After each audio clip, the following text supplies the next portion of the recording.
before the full-scale invasion of Ukraine in 2022, before the invasion of Crimea in 2014, and before the Bolotnaya protest of 2012. Russia was living through so-called vegetarian times. But the regime has turned distinctly carnivorous in 2023, and that process ratcheted up by degrees after the massive protests gripped the streets of Moscow and other cities in 2012.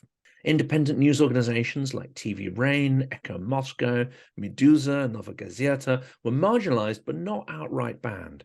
Participants in those media projects were monitored and harassed, but not arrested and exiled. Public protest was punished, but sentences could be counted in days and months, not years and decades. The opposition, led by Navalny, could even field candidates in local elections. Now the state is red in tooth and claw once more. Oppositionists face a terrible dilemma: save your skin and fight on, or try to maintain your honor and be buried in the prison system from which you may never emerge. Welcome to Silicon Curtain. Please like and subscribe if you like our guest speakers, and as it will help other people find the fantastic content on the channel. And do please consider becoming a patron to support the work we're doing. Owen Matthews is a British writer, historian, and journalist. His first book, Stalin's Children, was shortlisted for the 2008 Guardian First Book Award and the Orwell Prize for Political Writing. He is a former Moscow and Istanbul bureau chief for Newsweek. Owen is half Russian, speaks the language to a native level, and studied modern history at Christ Church, Oxford.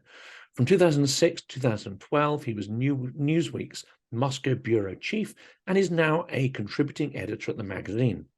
In 2014, he reported for Newsweek on the conflict in eastern Ukraine, and this year wrote one of the first substantial books on the full-scale war, Overreach, the inside story of Putin's war against Ukraine. And Owen, I'm delighted to say that that book has now been put forward for some very prestigious awards as well. Yes, great to be back with you, Jonathan. Yes, it's just been shortlisted for the Pushkin House Prize. So let's hope it's third time lucky for me. And yes, fingers crossed. I can't be partisan on this because a couple of my other guests also have books in that competition. But yeah, may the best book win. They are all fantastic. And I highly recommend people on the channel check those out. So picking up on this phrase, which, is used in the Russian opposition and media, and that is the vegetarianske времена, the vegetarian times. Is this just a sort of phrase or conceit, or can you actually trace the increasing authoritarianism as was described in the intro? Well, I think it's observably, empirically true that sentences, repression, everything, media crackdowns, everything has obviously become massively more vicious and severe since the beginning of the invasion of Ukraine. There's no doubt about that. The more interesting question, or rather the more interesting question, is really, why were these people tolerated before? We often, we've been talking about Vladimir Putin as an authoritarian leader for decades, basically, but nonetheless there was still some palpable opposition. Alexei Navalny was producing his extraordinary videos about corruption. He was still campaigning, but nonetheless he was free, and there were several explanations for that. There was the conspiracy theory that the Kremlin was allowing Navalny to be free because he was a sort of Kremlin project. That's the extreme conspiracy theory, which is, by the way, for the record, I think clearly not true, and was disproved very dramatically by events of his poisoning and his arrest. But I think a slightly more likely explanation is that the Kremlin still had what you might call a sort of big tent theory of governance, that even the liberal intelligentsia in the cities could somehow be incorporated into their big system, just in the same way that they'd incorporated the communists by suborning the Communist Party.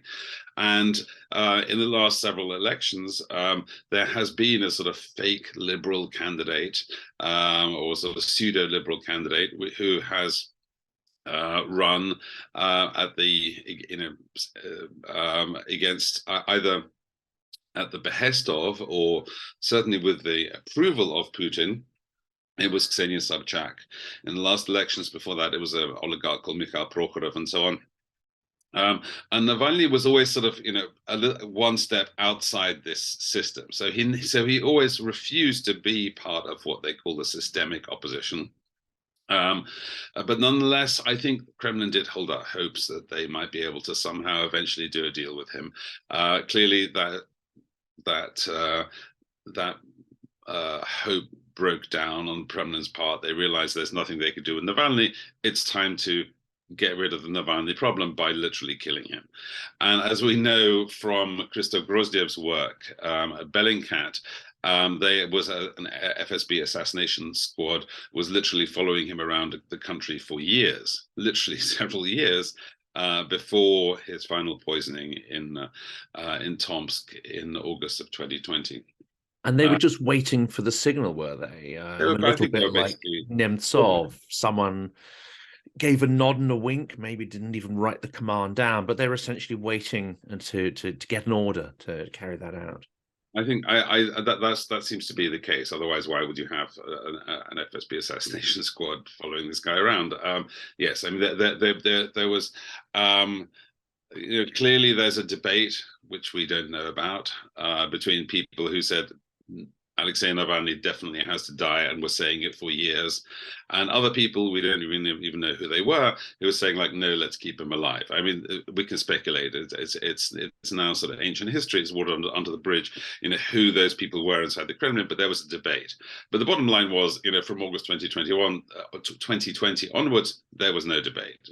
Navalny had to die, and Navalny was really Navalny's poisoning was the sort of major bellwether, because while other opposition activists had been poisoned, notably Vladimir Kara-Murza, Dmitry Bykov, both of them non-fatally. We're not quite sure whether that's deliberate, but they both survived. Navalny, they really intended to kill him. And with Boris Nemtsov, it was obviously not poisoned, but shot. I think that's a more complicated story, because that is not, I think, the story of the Kremlin wanting a prominent opposition leader dead, so much as the faction of the Chechens wanting to punish him for his insolence and his strong opposition to Ramzan Kadyrov. So Boris Nemtsov's assassination in 2015, I think the indications are that was not necessarily the Kremlin itself murdering an opposition leader. But anyway, the bottom line of all of this is that, at least 2 years before the beginning of the Ukraine invasion, the Kremlin had decided to play hardball very much with the opposition, and had kind of given up on making any kind of deals with them. And in that sense, interestingly, there's a sort of qualitative parallel with their thinking on Ukraine. And by that, I mean, for years, the Kremlin had sort of been trying to get the rebel republics of the Donbass into the Ukrainian political system, and they've been insisting that the Donbass republics were, part of Ukraine, and they wanted them inside in order to sabotage Ukraine's westward drift. And around that time, at the beginning of 2020, it's pretty clear that they just sort of gave up on that idea. That project was suddenly off, and they were exploring, much harder options. So, across the board, whether it's about Ukraine or whether it's the opposition, you see a hardening of Putin's position, and that may be attributed to COVID, because in fact from March of 2020, that's the moment when Putin goes into his COVID bubble, from which he sort of barely emerged, actually, with his most hardline and most fanatical and most uncompromising supporters. And Patrushev, who I think it was, it may have been some Mark Galeotti or someone else spoken to recently, they said that out of all of that inner circle, Patrushev is not only one of the most extreme ideologues, but also he was the only one prepared to go into the 2 weeks of isolation that were required before Putin would actually agree to see anybody. Yeah, yeah, that's true, and also, and the one person who was who seems to actually have spent prolonged periods of time with Putin in that isolation was a guy called Yuri Kovalchuk, who was a banker, an old Petersburg crony from Putin's days. In as deputy mayor of St. Petersburg, and Kovalchuk is also a devotee of mystical nationalism, and his ideas actually seem to have, align closely, or perhaps be the inspiration of Putin's, pseudo historical essay in July, which was published in July 2021. Mm. And this is interesting because we look at sort of Putin, and perhaps mistaken, we try to interpret it through the historic lens of Stalin and so on. But Stalin had, he wasn't simply an authoritarian. There was an ideology behind that. And when they engaged in kind of class war, liquidating huge sections of the population wasn't seen as a problem because they were getting in the way of so-called this idealistic dream to create, utopian communism. If we look at Putin as a kleptocrat in charge of kleptocracy, coming back to your point earlier, it doesn't make sense to sort of purge the middle classes. It doesn't make sense to hollow out of society, because that means you have less to thieve. You take away a big chunk of the economy, which you're sitting there as parasite in chief on top of it. So they seem to be far more economical with any kind of repression and terror up until really last year. That's true. I mean, the attitude was much more pragmatic. Certainly, you see it in if you take the media landscape, for instance. I mean, you had all kinds of restrictions and sort of increasing repression or action against, for instance, Dozh television, Dozh, the independent, they progressively lost their broadcasting license. Then they lost their advertisers under Kremlin pressure. There was sort of salami tactics, but nonetheless, Dozh was still being produced. You could still watch Dozh TV being produced in Russia, reported from Russia. In fact, weirdly enough, until rather late, I believe it was 2018 or 2019, they actually still had a Kremlin pool correspondent, weirdly, from Dozh TV. The same story with Evgeny Albats's New Times, with Novaya Gazeta. And in fact, actually, just as an illustration of how extraordinarily complicated the Kremlin's relationship was with opposition media, in 2018, when Alexander Lebedev, the London-based oligarch, basically announced that he had to stop funding Novaya Gazeta, it was the Kremlin itself that persuaded one of its own allies, Sergei Adornev, to continue funding Novaya Gazeta, the opposition, because someone in the Kremlin, back in 2018-19, decided that Novaya Gazeta should be continued. Although despite the fact that nearly a dozen of their journalists has been murdered over the years, including my friend Anna Politkovskaya. The Novaya Gazeta should continue to exist, and in fact did so, strangely enough, with sort of Kremlin-arranged backing, weirdly.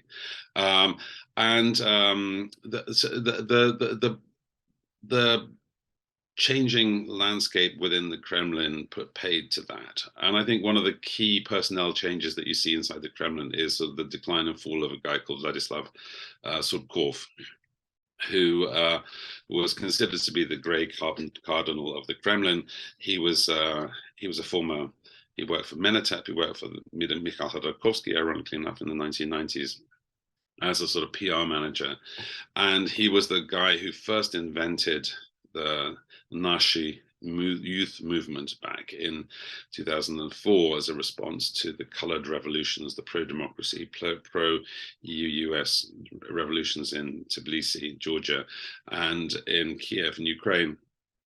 And the Kremlin's response was to put together this sort of hodgepodge of ideologies. And your question was about ideology. So, Stalin clearly had, a very was a doctrinaire Marxist, and himself wrote more than 20 volumes of Marxist-Leninist theory. Stalin, the collected works of Stalin are enormous. He was a real, theorist. Putin obviously doesn't have that. Instead, he has something that was put together by people like Surkov, which is, essentially a sort of, grab bag of various ideologies composed of, some Soviet nostalgia, a bit of Russian imperial nostalgia, some Russian orthodoxy, Soviet war films. It was essentially a sort of, it was a cynical ideological product put together by people who had a fundamentally sort of postmodern and consumerist attitude to ideology. They just were PR guys that just were decided to like sort of, this is like making a beer commercial for, Soviet nostalgists. Let's like storyboard this. It's literally like that, and that was the genesis of this sort of hodgepodge. You're right. I mean, for it didn't really make sense for the Kremlin to, make class war on anybody, because there was, class was not really a part of this ideology. It was just a sort of inchoate sort of Russian nostalgia and sort of Russia pride thing, that sort of product that they put together. And I think it's just, that crystallized by the summer of 2020 into something much more serious, and something that was actually, believed by the people around Putin, and believed in part by Putin himself all along. The difference was that the people like Surkov had left the room, and people that if some of them they're sometimes described as technocrats, they're described as liberals. I don't think they're particularly liberal, certainly not Surkov, but they are at least recognizably post-Soviet, which people like Patrushev and Putin are definitely not recognizably post-Soviet, they're recognizably Soviet. And so all these members of the sort of people I would describe as like the reality-based community had left the room, leaving like, the old, lunatics in charge. And it sounds sort of, glib and facetious, but actually that's really pretty much what happened between 2020 and the invasion of 2022. There was no one left to push back, and say, Russia's economy is based on engagement with Western economies. Russia's economy is based on keeping all these like smart, Moscow hipsters in the country. And, these sort of basic things just had been the bases of Russia's the Kremlin's rather pragmatic sort of semi-tolerance of opposition. And that was just forgotten after Surkov left the Kremlin at the beginning of 2020. And as he was even, I think, at one point in a sort of postmodern absurdist dramatist, or he's written a novel as well, hasn't he? I think, which is called Okolo Nulla, which is not terribly awful, despite him being quite a reprehensible individual. But I doubt whether he believed that, as you say, that sort of mishmash of ideas that he put together. And that also then makes it kind of remarkable what happened after that. And as you say, Dost and others were hounded out of the country. Some even remain. I think Venediktov and some individuals associated with Novaya Gazeta are still in the country, still doing interviews, not all arrested by any means, maybe because they're not sort of political activists, but they continue to do interviews, and maybe they don't care quite so much whether when those interviews are done in sort of English or for foreign media. But Putin was then faced, I guess, with this position of needing to cleanse the field of oppositionists. And then later, when faced with conscription, I guess he had a choice: shut the borders, confine all the, I won't put a label liberals on it, but confine all those people who don't necessarily agree 100% with the regime, those who don't want to be conscripted. He had the option to confine them all within the country and use extreme force against them. But he sort of chose the opposite. He chose to let many of the opposition media go, and then subsequently to let many people who might perhaps actually have formed some kind of protest against his regime, against conscription, he chose to let them just drift away as well. Yeah, that's certainly true.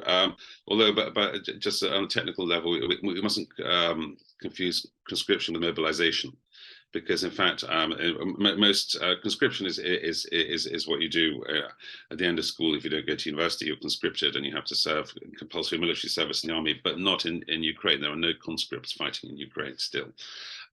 Mobilization is it was mobilization of people who have done their military service, who have had military experience, and that was what all the sort of 30-something hipsters were frightened of, because many of them had done Eve had sort of done what's called Vojenная Kafedra in university. They sort of done some military sort of related courses at university, and that made them qualified for mobilization. You're right, Jonathan. Not only did Putin let them go, he actually strongly encouraged them to go. And he actually said, he made several references to the fifth column, which is a Spanish Civil War reference. That Franco said, I have 4 columns of besieging Madrid. I have a 5th column inside Madrid. That 5th column of sympathizers, for the fascists, is the origin of the phrase. Putin said, if they didn't want to stick around, then we don't need people like that, and called them traitors. And furthermore, not only did he allow opposition leaders to flee, he basically, the security services basically strongly encouraged them to flee. And a really good example of this is Ilya Yashin. So Ilya Yashin is a very brave, brilliant, smart young opposition leader, and one of the very few that actually was still in public office until very recently, because he had the lowest level of elected official. He was on the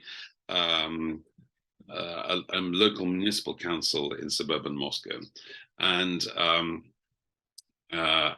he sort of did his, the local council business, but at the same time, he was a sort of opposition leader of national stature. And his close colleague, Alexei Gorinov, was arrested for speaking out in a municipal council meeting against having children's celebrations, municipal celebrations, while children were being killed in Ukraine. That's all he said, and he was arrested and thrown in jail. Why did they do that? It was not to get Gorinov, it was to get Yashin. It was to push Yashin out. It was really clear, and that was the signal to Yashin, it's time to go. They could have arrested Yashin, like that, and thrown him in jail. They didn't. They gave him several warnings, and he still stayed. Which leads us to the most difficult and tricky moral question, and that is, should he have fled? Should Navalny have returned when he did in January of 2021? Should Vladimir Kara-Murza, who also, by the way, had been warned amply, he'd been poisoned twice, literally, and he had been all 3 of those leaders. One can't really say they're in prison voluntarily. They're obviously not in prison voluntarily, but they remained or returned to Russia knowing that there was a very, very strong likelihood that they would be imprisoned. And I think, well, let's start with this. There is a debate over the wisdom of this. Navalny supporters and Navalny himself are convinced that there was no choice. That Navalny, if you're a leader, an opposition leader, then you have to be with your people, suffer with your people, that you will not be taken seriously if you flee into exile. That's the credo of the Russian opposition. And it's the reason why Navalny is in jail. He did not have to be in jail, nor did Kara-Murza, nor did Yashin. They could all have gone. In fact, the Kremlin wanted them out of the country. So to defy the Kremlin, they stayed in the country and went to jail. But there's another model to this. There's another way to do it. And that's, for instance, a very close example, which is Svetlana Tikhanovskaya. She was the unsuccessful presidential candidate from whom it's widely assumed that the 2020 Belarusian presidential election was stolen. She was arrested after a massive wave of protests that followed the election result. She was escorted to the border by the Belarusian police and left the country, and she now lives in Vilnius, Ukraine, Vilnius, Lithuania, and which is just literally a few kilometers from the Belarusian border, and campaigns for free Belarus from Vilnius, and actually does so very effectively. She's acknowledged by the Lithuanian authorities as being a government in exile. She regularly meets with international bodies. She speaks at the UN. She speaks at the Council of Europe. She speaks to the EU decision-making. She campaigns. She's constantly makes speeches.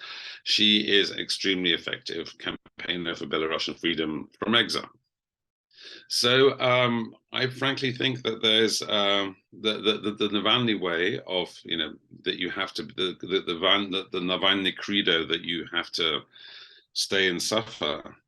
I'm slightly skeptical, frankly, that's the best thing that Navalny could have done.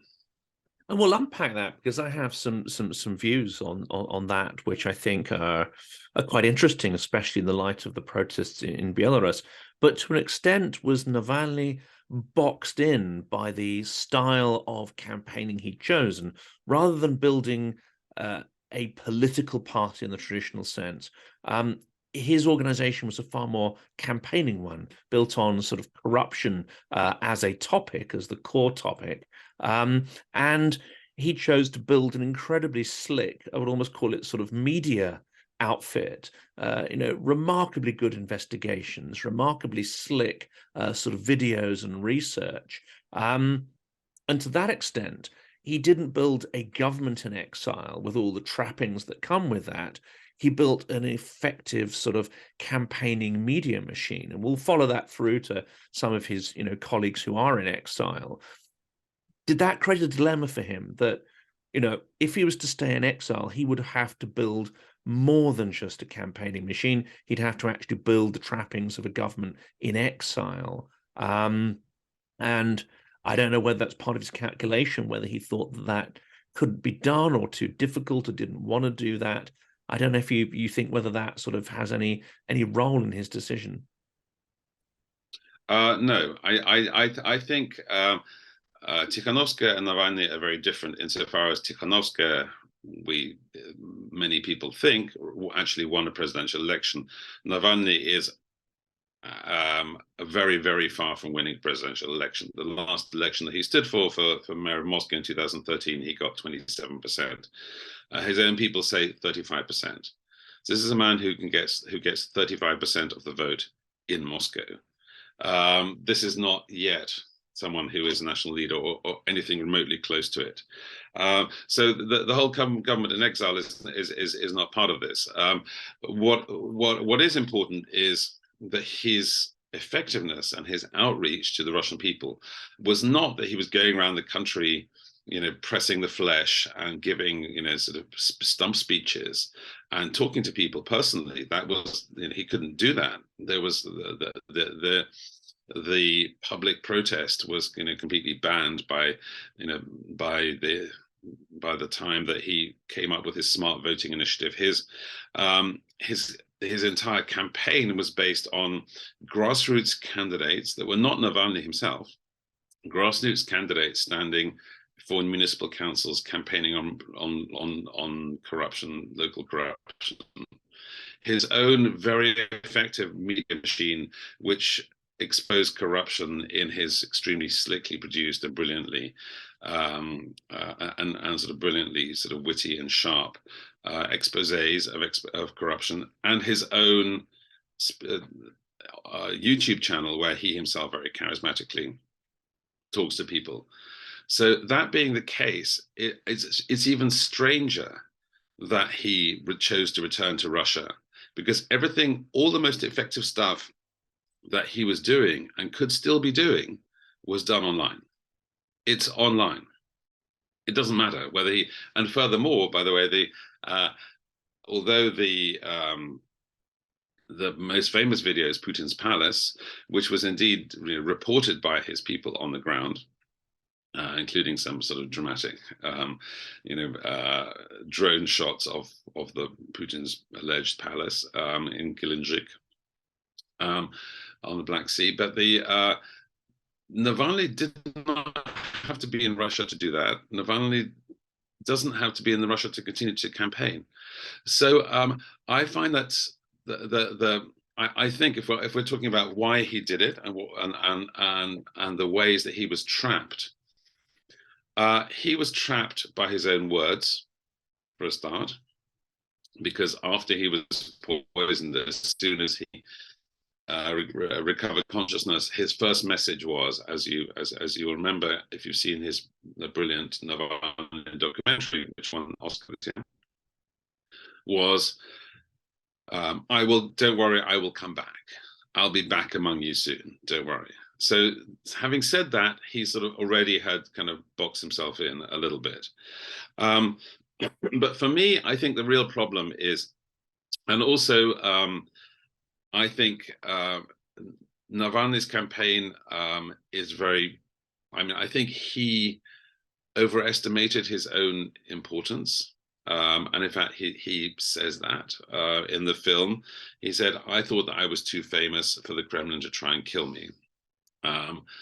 And I think that after his poisoning, he kind of believed that the Kremlin wouldn't dare to arrest him. I think part of him, and I think again you can see from those heartbreaking moments, as he's packing warm clothes, he doesn't believe that his arrest is inevitable as he's going back to Russia. And then the sort of realization kind of slowly dawns when literally as the plane is circling, and then is diverted to another airport, and he's thinking like, oh hell, like this is going to be the high jump. And when he's actually arrested, his lawyer standing right behind him is like, I've got all the papers, like you can't not take me with you. Like she's saying to the policeman, like, it's in your interest, I've got all the court papers. And they just say like, if you don't come, we're going to force you.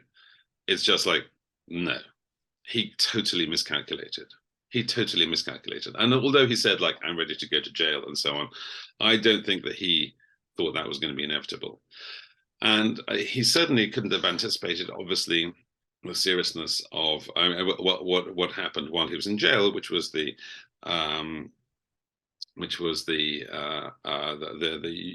Ukraine invasion. But the story of Navalny's trial, I think he also imagined that he would be able to have a sort of platform, and address the nation, and somehow ultimately I think it's pointless, to be honest.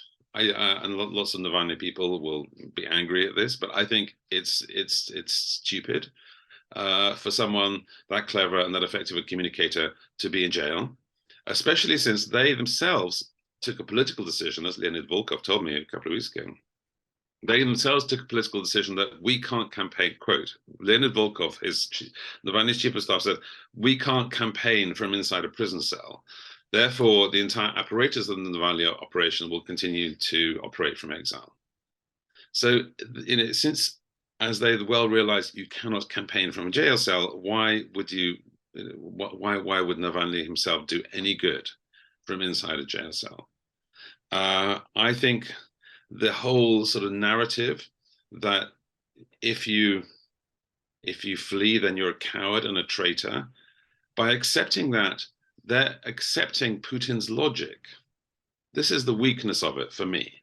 So Putin says, like, if you go leave the country because you're all cowards and traitors and you're not real patriots, and the people like Kara-Murza incredibly bravely, Ilya Yashin incredibly bravely say, like, no, Putin, you're wrong. I am a patriot and I'm going to stay. Well, okay, but you're just accepting Putin's frame of reference there. How about you just leave the country and say, like, you know what, Putin, like, I'm not a traitor. I love my country, but I'm also not going to allow you to silence my voice. I think if anyone could get away with it, because I'm not a traitor. Sorry? yeah, if anyone could get away with it, he could, because you say he has an extraordinary gift of communication. It might have been painful for a while trying to regain people's trust, but he could have almost certainly pulled that off. It also wonder whether he wasn't tapping into something which is definitely there, and that is when someone leaves, there is, and this isn't all demographics, this isn't all people, and perhaps in the large urban centers where people are used to sort of traveling abroad, perhaps, for conferences or holidays, it's far less of an issue. But if you tap into the old Soviet mentality, if you left, people would hold funerals for you because they held no hope of seeing you again, in this life. And even amongst people I know, there does seem to be a psychological break that happens, that once you leave, it's almost as if the empathy for you, the understanding of you changes. If you move to the West, move to the UK, the perception sometimes of people can change in relation to you. And I'm not talking here about the sort of super educated, or academic classes or sort of liberals, etc. But that there is this sort of almost deep set sort of mindset there, which was definitely evidence in the Soviet Union, and I've seen it amongst sort of normal people myself as well. You have less of a connection with them once you've gone, and there's less empathy and understanding for the lifestyle that you're living compared to the one that they're living. That's certainly true. I mean, Navalny is not wrong. That no, Yashin is not wrong when they said, like, Yashin says, there's a very moving one of his last interviews, in fact, with Mikhail Fishman. He says, I walk down the street, people say, like, oh, great, you're here. He said, of course I'm here. I'm Russian. It's my duty to be here. I have a job to do in your local council. Yeah, of course, it's much better to be an opposition leader in Russia than not in Russia. So, but that's not the question. The question is not what should they stay in Russia. It's should they be in jail or not? I mean, should they stay in Russia and face the inevitability of jail? And so, in that sense, I think they all thought, with decreasing plausibility, that somehow they would like avoid jail. But I think certainly in the case of Kara-Murza and Yashin, who remained after the beginning of after the invasion of Ukraine, I think that was already pretty forlorn hope. And yes, Jonathan, you're completely right that there is something to Putin's accusation that you're leaving because you can't hack it. You're a traitor to the country. I'm sure lots of people will believe him. But the question is, I think, if you are a practical politician, if you are a sort of a mystical person, concerned about sort of holy Russia. I mean, if you take the example of Solzhenitsyn, I think Solzhenitsyn literally had to be bundled on a plane and forcibly kicked out of the Soviet Union in 1974. He did not want to leave, and I think he was that sort of person. I mean, I think he would have voluntarily gone to the Gulag. I think he really would have done, because for him, he had a sort of profoundly religiously based. For a start, he saw himself as a writer, as a philosopher, as a thinker. Navalny is a practical politician. That's a different category of person. So I think that if your practical goal is to make Russia free, and what can you do to facilitate Russia being free, then I understand that you have to balance the hit that you're going to take from being in exile versus the likelihood or the possibility that you won't be put in jail. We're talking about 2021, pre-war now. The possibility you won't be put in jail, the possibility that they'll let you out of jail relatively soon, the possibility that there will be such an outcry that Angela Merkel, who came to visit Navalny in prison, will be outraged, that they will let him out soon. There were these various sort of practical considerations. And it was it was not an open and shut or easy decision. I personally think that he should have that Navalny would be much more effective had he not gone back. That he but I can certainly see why he made that decision. But I think he made the decision on the basis of a miscalculation. And of course, one of the miscalculations there, which he absolutely cannot be blamed for, is that we now know that Putin was almost certainly planning his full-scale invasion of Ukraine. And now we can see in retrospect, there was a pattern of cleansing the field of oppositionists through 2001 and a ratcheting up of the foreign agent laws, you know, the нежелательное лицо and the other kind of other level that's above that. Really, it started to intensify. People like Vyacheslav Shenderovich were forced out of the country, some of the most long-term and ardent critics of the regime. Now we can see that pattern was moving towards the preparation for full-scale war, which very few people saw happen, you know, believed would happen, including many of you know, the most sort of well-informed at that point. And in the light of that, it kind of then the harsher treatment of Navalny makes sense because you know, you're moving to a regime and a time where there's going to be far less tolerance for any kind of dissent, and that's even more tragic, isn't it? Because one of the other unintended consequences of Navalny being in prison is that he is, in effect, a hostage of the regime. Has he not tied the hands, perhaps, of his activists abroad a little bit? You know, they cannot be quite so forceful, they cannot be quite so innovative, because they must fear that that would have a negative effect. He is, to all intents and purposes, a hostage of Putin, and may well, that act may well have put a dampening effect on the kind of activism that I think we all would have hoped to see on the domestic front in this period, but has been distinctly kind of absent. Yes, well, precisely, and although I put it slightly in those in different terms, I mean, it's not really the effect of Navalny being a hostage, what effect that's going to take on his foreign supporters and on his political apparatus abroad. It's the effect that it has on his supporters inside Russia. Yeah, that's kind of what I meant. Yeah, that's internal and in activism. fact, Yeah. I mean, and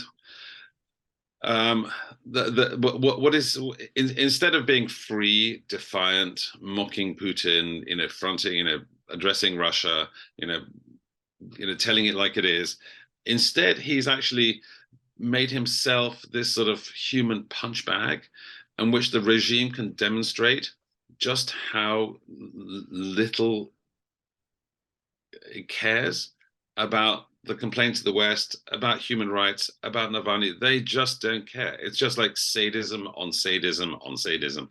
Like, it's just the latest thing on Twitter. They just had this, they're making Navalny listen to Putin's speeches throughout all of his waking hours, which Navalny, or perhaps his lawyers, because we only know through his lawyers, but you know, Navalny sort of wittily said, well, at least they have acknowledged that Putin's speeches are, you know, are equivalent to torture, which is sort of funny but kind of horrific at the same time, because and he has been denied his you know, the food that he's allowed to buy when he's not in solitary confinement, when he's now he's still forced to buy that food, but he can't eat it, so they bring it to his cell, they show him the food that he's bought for his own money, and then like say, yeah, but we can't give it to you, so like we're going to throw it away. I mean, it's just unbelievable sadism. And you know, I again, if we see this in sort of religious terms, then okay, you know, it's a sort of martyrdom he's suffering, but I'm not a religious person, and I don't think many of the people who support Navalny are religious persons. I see no point I see no virtue, no utility, no political upside in this. I mean, obviously, we all have enormous respect for Navalny, for what he's done, you know, before and leading up to his imprisonment. And the imprisonment, you know, doesn't really substantially improve his moral standing, I don't think. It's just horrific. And indeed, as you rightly say, Jonathan, the problem is that, you know, the state, people who are interested in Navalny see what's happening to Navalny, and is his fate more or less likely to make them more or less willing to defy that state? I would say undoubtedly less willing.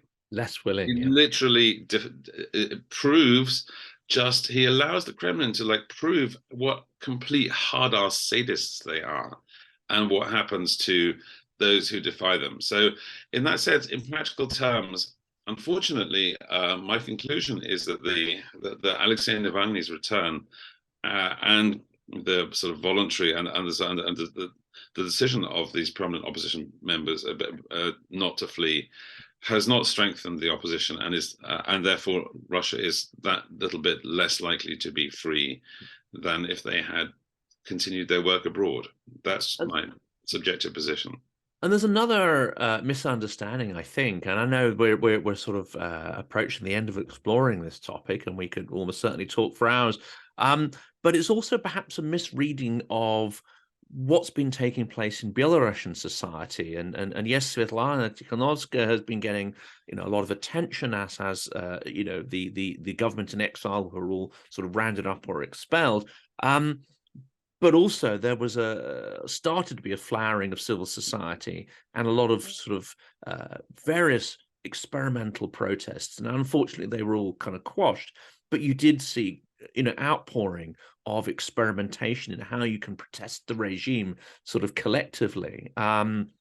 And we also know from looking at the Orange Revolution and Revolution of Dignity, Maidan in Ukraine, it wasn't the act of a single party or group or individual.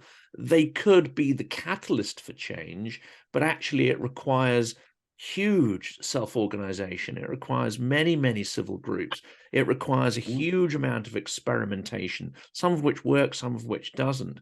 And the act of having Navalny in a cell, the act of having Yashin and Karamuzar, who are very inventive and eloquent individuals whose voices are kind of muted, they can also no longer act as catalysts for activism, for self-organization, which may redeem Russia during the war, redeem perhaps the relationship with Ukrainians if they could see sort of civil protest going on in a variety of forms, not just blatant street protest. But none of that is happening, and the catalysts who could help that along, as we say, have been taken out of action. And then, of course, we need to talk about Navalny's team abroad. But let's sort of tackle that point about sort of the catalyst effect in civil society, and then maybe talk about what Navalny's team have actually been getting up to in his absence. Yeah, so you're completely right. I think you put it in a nutshell. I mean, without its leaders at liberty, there are fewer people around which to sort of galvanize or lead or form a focus of that sort of concerted action in Russia, whatever it might be, whether it's sort of online protest or they can't come out on the streets. They can think of other things to do. Swapping. An example is this brilliant Russian Rosenberg artist who printed off her own anti-war supermarket labels, price labels, like fake price labels, which she actually went to prison for, in fact. But this sort of very subversive stuff, which is something other than street protest. So all you have left is the Anti-Corruption Foundation, and they decided that it would be a great idea for their latest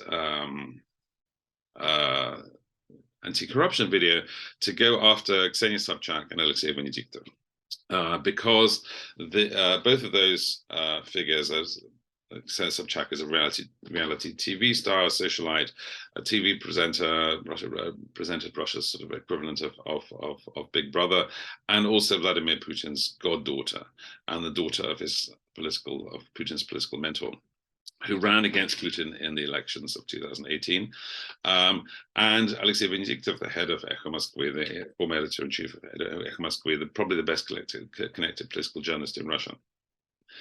The Anti-Corruption Foundation accused these two people of accepting money from the Moscow city government, which neither of them deny, for projects undertaken for the Moscow city government, which also neither of them deny, but which the anti-corruption, which the Navalny people claim are actually hidden bribes, in order to, in Vindictive's case, to invent to fix a system of electronic voting, which they blame for Navalny getting less than votes than were cast in 2013. Now, to me, this is incredibly counterproductive. It's when the revolutionaries in Russia have traditionally sort of made a point of turning on each other, as we know from Lenin in Zurich and Paris, and the Bolsheviks and Mensheviks. They spent far more time bickering among themselves than actually fighting the Tsarist regime, and this looks a little bit like that. And as it turns out, they kind of picked the wrong victim, because when Alexei Venediktov, has been, has a few tricks up his own sleeve, and he countered by publishing a detailed letter which Leonid Volkov, the former chairman of the Anti-Corruption Foundation, had written in support of exiled oligarch Mikhail Friedman to the EU, saying Mikhail Friedman is like a good guy, he takes sanctions off him. At which point Volkov resigned from the Anti-Corruption Foundation. He still remains Navalny's chief of staff, but how is it helpful to anybody to have these people who are all anti-war, who are all anti-Putin, by the way, like whatever they may be? Venediktov says himself, I interviewed him a couple of weeks ago, he says, like, I'm a person of compromises. I talk to everybody, but I am undoubtedly and avowedly against this war. And I think the Putin regime has done a horrible, committed a terrible crime. On that, I am firm. So quite how it helps anybody for Navalny's Anti-Corruption Foundation to make its fellow liberal opposition members the target of its investigations is crazy. I mean, I think that, and furthermore, they actually haven't, they refuse to cooperate with other opposition movements like Kasparov's and so on. It's really unfortunate. I don't think that I think probably the most damning thing that I would say about it is that I don't think Navalny would have done it. And since everything they've done is in the name of Navalny, and they are themselves the close political allies of Navalny, that's really sad. And radically counterproductive. I mean, the opposition should really be pulling together and not tearing strips off each other. And they have to ask themselves the questions: how many people really care about that particular squabble? Do people who do not live in Moscow really give a damn about that? And the answer, of course, is no. They couldn't care less about those kind of accusations, whether they have a kernel of truth or not. And that brings us on, I think, very interestingly, to the Navalny team abroad, because I have great admiration for the work they put in and their power as communicators in terms of media. They've built an extraordinary, let's call it a media empire. They have huge numbers of sort of subscribers on YouTube. They put videos out every day. And for the most part, I watch a huge amount of that output. And for the most part, it seems to be pretty robust. It's strong information. It strongly condemns the war, but it's information.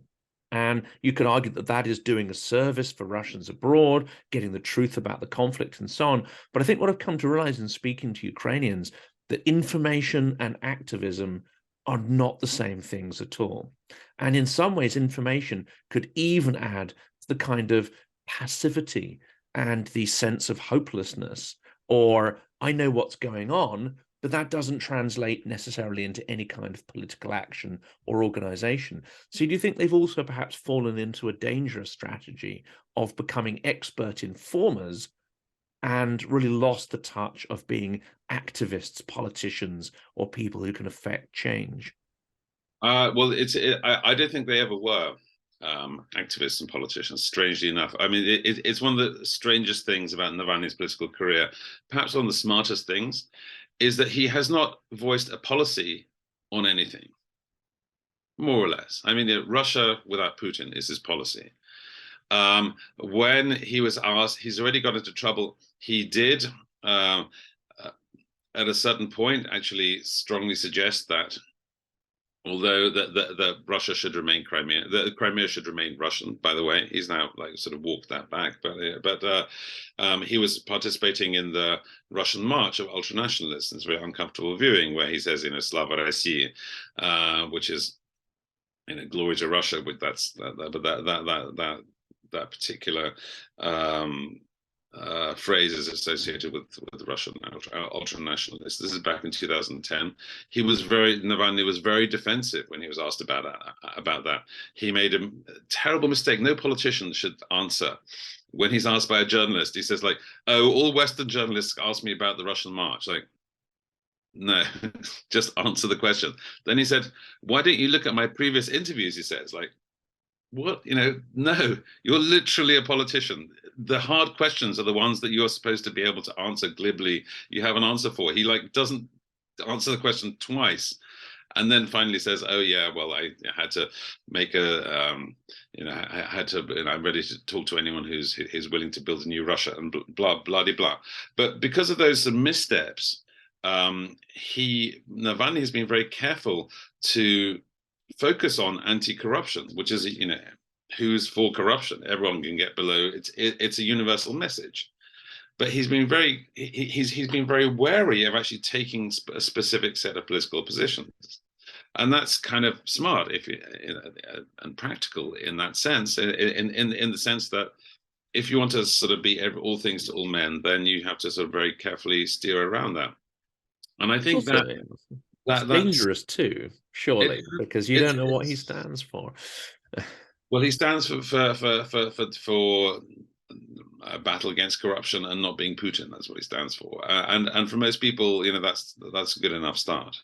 And in terms of the Anti-Corruption Foundation stuff, I mean, the problem is, and it's a problem with it's also a problem for Dozhd, by the way, is that not all of its readers and not all of their supporters are against the war.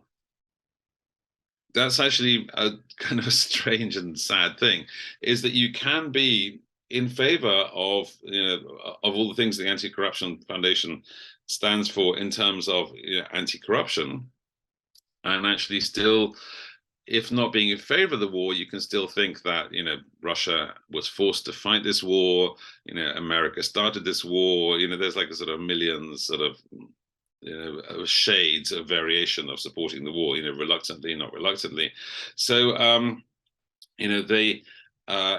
Navalny is clearly against the war. His Anti-Corruption Foundation are clearly against the war, and they've kind of highlighted human rights abuses and so on.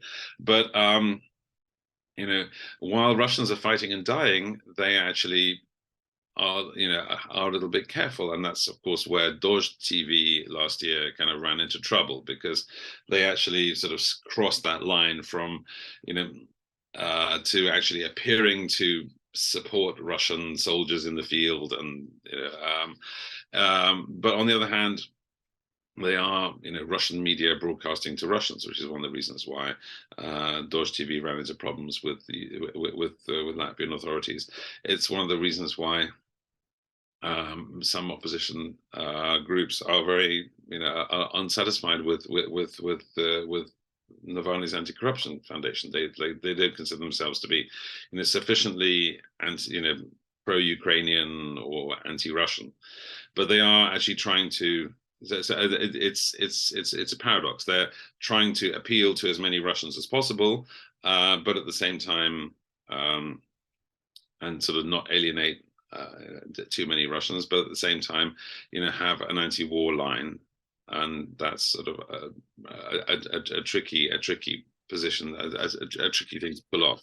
But the bottom line is that Navalny's without Navalny himself, it's very hard to have there's no leader, there's no focus, there's no personality, and so all you're left with is basically information.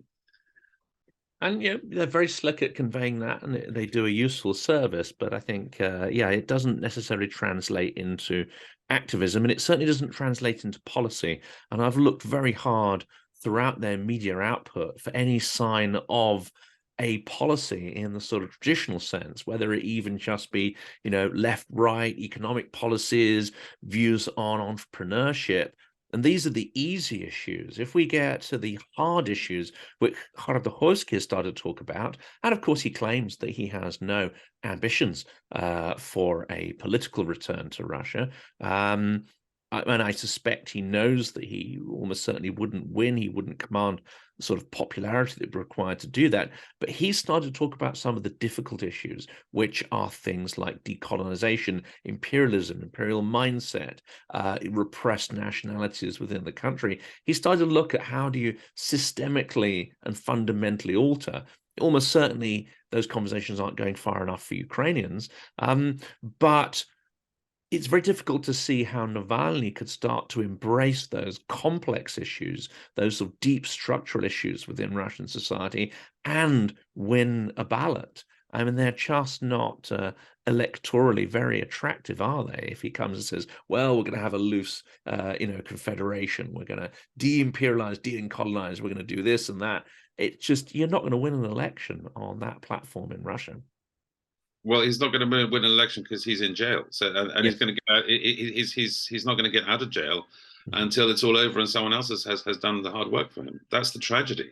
He's out of the game. It's not like Stalin in Tsarist exile, where you could just bribe the policeman and get in a troika and go to the nearest train station and escape. He's literally in jail. He's out of the game. And he won't be out until all of the battle is done, and he won't be part of it. And that's really tragic for Russia. That is. And he perhaps, to end on that as well, if you look at Stalin and those revolutionaries abroad, they had an extraordinary experience in robbing banks, stealing, criminality. Not only were they committed to the ideas that they wanted to see implemented in Russia, they committed extraordinary sort of crimes to raise the funds to support those, an incredible level of ruthlessness.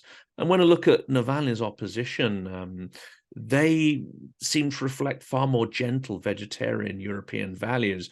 They don't seem to have the utter ruthlessness which the Bolsheviks did, and which perhaps would be required to uproot, say, the Siloviki, to uproot the sort of deep-rooted secret state in Russia, to uproot many of the sort of, rather toxic characters we see like Prigozhin and others. They won't get that chance, as you say, but also they seem to lack the sort of ruthlessness that would be perhaps required to initiate a fundamental revolution or change in Russia. Well, yeah, except that the Bolsheviks were fighting to impose a different kind of totalitarian rule against an autocratic rule. They were fighting for the dictatorship of the proletariat versus an autocracy of the Tsar, whereas Navalny is actually trying to introduce liberal democracy against an authoritarian kleptocratic regime. So, they don't really have the option of robbing banks and sort of going to the mat. But but you're right in the sense that actually, just in terms of the quality of the street protests. I was in Istanbul during the Gezi protests. When was that? Like 2012 or something. That was extraordinary. It was like hundreds of thousands of protesters. And when the police went in, also tens of thousands of police. There were like vicious street battles for days. I mean, it was literally urban warfare. And the Turks were so tough. My God. The actual, the cojones on these people, just like they were literally fighting the police for days hard. And, when you ultimately didn't get, well, I mean, actually the park was not built, by the way. I mean, technically speaking, they did win that particular argument. But in terms of the people's willingness to defy the state, violently, is still kind of alive and well in Turkey. It was even then, after 13 years of Erdogan's rule, back in 2013, and that kind of confidence and that's maybe thankfully sort of strain of militancy is so far absent. The really scary thing comes when the nationalists start to protest and riot, and we saw that in Manege in 2010. In fact, I was actually personally there when we had the Spartak fans fighting the OMON, and the Spartak fans won, by the way, because they're just harder, and that's as scary.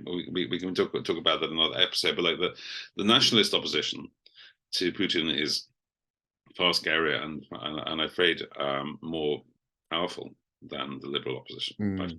And they have the viciousness, as you say, to maybe carry that through. And to end on that, in Maidan, we saw protesters willing to confront violence actually with equal and opposite force. And without that, it's possible that Maidan would have gone to the creeping autocracy. So that to me is one of the disappointments. There is inventive forms of protest, catalyst for protest, civil society sort of demonstrations, and the willingness to fight, as you say, and to sacrifice quite a lot physically to protect that freedom. Well, it's been a huge pleasure speaking again. I know we haven't actually solved any of these problems. In fact, it's ended in quite a pessimistic place, at least for Navalny. But it's hugely important, I think, to get your insights on this topic, and very grateful indeed. Great, thank you very much, Jonathan. It's always a pleasure.